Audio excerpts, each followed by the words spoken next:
This is a presentation about Legends of Runeterra, a digital card game that I still hold dear to my heart. It was only popular for a few years, and so a lot of you might not have got the chance to play it. So my goal is for you to understand why I liked this game so much and what made it so special by the end of this presentation.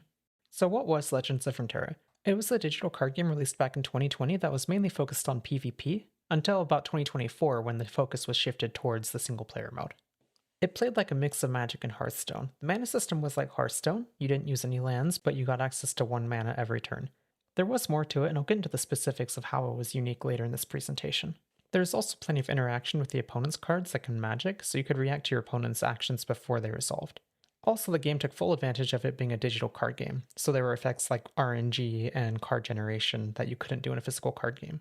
Similarly to Magic and early Hearthstone, the games were very board focused.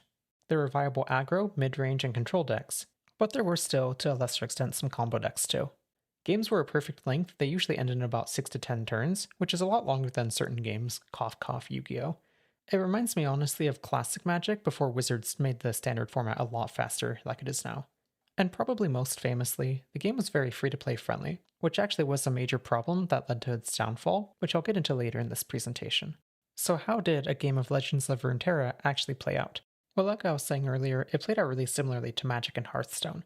In Runeterra, you would play units and spells to develop your board, interrupt your opponent's board, and pressure their life total.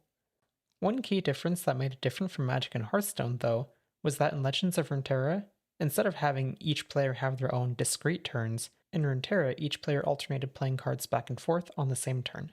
If you've ever played Star Wars Unlimited, it's really similar to that game, but if you haven't, let me fill you in. In Runeterra, after you play a spell or resolve a unit, your opponent then gets priority to play a spell or resolve a unit of their own. It would be like in Magic or Hearthstone if after you played a creature or minion, your opponent then could play a creature or minion right after you. They wouldn't have to wait for their own turn to resolve a spell like that. Also in Runeterra, even though turns were shared between players, you could only attack on every other turn. So the first player could attack on turn 1, but then they couldn't attack again till turn 3. Meanwhile, the other player could attack on turn 2, turn 4, and so on. This helped solve one of the major issues that plague a lot of card games where going first almost always is beneficial, because in Legends of Runeterra, even if you get to attack with your powerful 3-drop first, your opponent then will be able to attack with their powerful 4-drop on the following turn, so it evens out more or less across the course of a game. And because of the way priority changed hands across the course of a turn, timing your actions within a turn was very important. Knowing whether to play it safe and attack with your board at the start of your turn, or to be greedy and play a unit in hopes your opponent didn't have another blocker to play that turn, was an important decision for a lot of aggressive decks. So far, I've shared a lot of differences that made Legends of Runeterra different from Magic and Hearthstone, but what made it special to me? What made it not just Magic or Hearthstone, but with a slight twist on it? The mechanics that made Legends of Runeterra so special to me were the way it used spell mana, the way Legends of Runeterra handled the timing of spells and unit effects, and the way Legends of Runeterra had a minigame when it came to passing priority between players. So first let's talk about spell mana. What is spell mana exactly? Well, in most games, at the end of a turn, if you have unused mana, it just drains from your mana pool. It's kind of wasted. But in Legends of Runeterra, instead of getting wasted, unused mana instead would turn into spell mana, which like the name implies was mana that could only be used to cast spells. The inclusion of spell mana in the game made it so that missing 1 to 2 drops wasn't a death sentence, because you could have access to 3 mana on turn 2, or even 6 mana on turn 3. Some decks could take advantage of this in certain ways.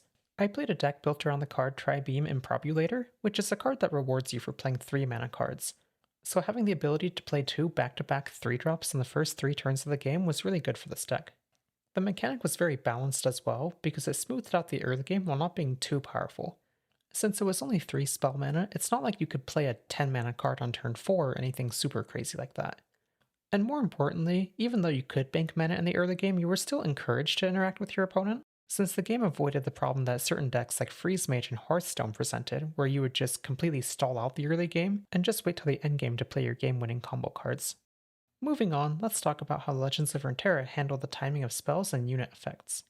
Legends of Runeterra had 4 different spell timings. These were Fast and Slow, which could be responded to, and Burst and Focus, which couldn't be responded to. Fast and Burst cards could be used at any point in response to your opponent's spells or unit abilities, but Slow and Focus cards could only be used when you had priority and there's nothing else waiting to resolve. If it helps, think of Fast and Slow cards as instants and sorceries, and Burst and Focus cards as instants and sorceries that neither player could respond to. In addition to spells having different timings, unit effects had different timings as well. Some of them, as indicated with this dot icon, could be responded to, but other units didn't have this icon and they couldn't be responded to. So what did all of these effects add to the game compared to a game like Magic, which only had, for the most part, effects that could be responded to? In my opinion, the various timings added strategic depth to the game, and let me give you an example. Suppose you're playing against a deck that used Ezreal, and you knew they had a Mystic Shot in hand. If your hand had a gem in it, you knew that if you played it, your opponent wouldn't be able to react to it, but you couldn't use it to react to your opponent's Mystic Shot because it was a focus speed, so you had to play this card proactively. But on the other hand, if you had a Sharp Sight in your hand, you always knew this was going to resolve since this was a burst card, but you also could use this in response to your opponent's Mystic Shot, so you didn't have to play it proactively instead. You could just hold on to it and use it when your opponent played Mystic Shot. These two cards are an example of how the game's different timing rules for different types of cards added a lot of variety to the moment-to-moment gameplay. The last mechanic that I want to talk about that I really liked from Legends of Runeterra was the priority minigame. This one is by far the most confusing for me to explain, so hopefully you get the idea. Because of the way priority passed between players on a given turn, many times players would just pass priority in hopes that their opponent took an action before them. It was almost like a game of priority chicken. I distinctly remember tuning into a stream of a top-level player a few years ago, and watching several turns go by where both players just clicked the pass button over and over. I wondered what the heck was even happening. Well, it turns out that neither player wanted to make the first move. They wanted their opponent to make the first move so that they could then react to it. This is what I mean by the priority minigame. In my opinion, this was a heavily overlooked part of strategy, especially for beginner and even mid-level players.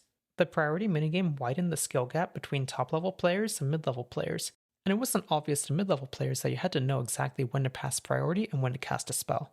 Comparing to Magic again, it's really easy to tell why you lost. Maybe you played too many creatures into your opponent's board wipe, or you didn't counter a spell that ended up taking over the game.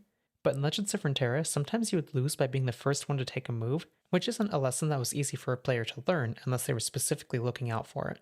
Speaking from personal experience, I was hard stuck in Plat in Legends of Runeterra, but in Magic Arena I was able to reach the top ranks with relative ease.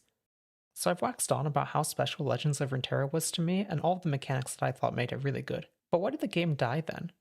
Well, simply put, the game just wasn't profitable for Riot Games. Unlike basically every other digital card game on the market besides maybe Pokemon TCG Live, in Legends of Runeterra, cards were exceptionally easy to acquire. To build a full power tier 1 deck, it would take you about 3 weeks of gameplay, and that's without spending any money. In fact, it really wasn't possible to whale in this game since you couldn't even buy packs. All you could really do were buy cosmetics. And to compound on this issue, the player base started out pretty strong in Legends of Runeterra but waned after a few years. And I should emphasize that this is normal in games. Player bases will always start out the strongest at release and then decrease over time. But in the case of Legends of Runeterra, the fact that most of the players weren't spending much, if any at all, money in the game meant that the waning player base wasn't spending enough money to keep the game afloat. And the player base that the game did have was mostly playing Path of Champions, the single player mode. In Riot's words, there's no doubt that the PvP community has a ton of passion and love for the game. However, we just can't get PvP to a state that is realistically sustainable. We would need many, many multiples of revenue above what we're making, which is simply unachievable. So what now? This is the part of the video where I usually tell you to go give the game a shot, but realistically, Legends of Runeterra is on life support.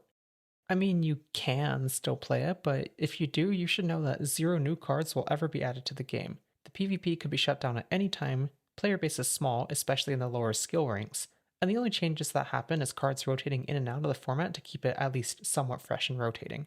So yeah, sorry to make this video a little bit more somber here, but that's the current state of things. Anyways, thanks for watching. I'm trying to hit 1,000 subs, so make sure you click that button. Also, special shout out to YouTuber ElectricWindGirlFriend, as her videos gave me the inspiration to make a video in this format. Go sub to her as well. Anyways, thanks for watching, have a good one, goodbye.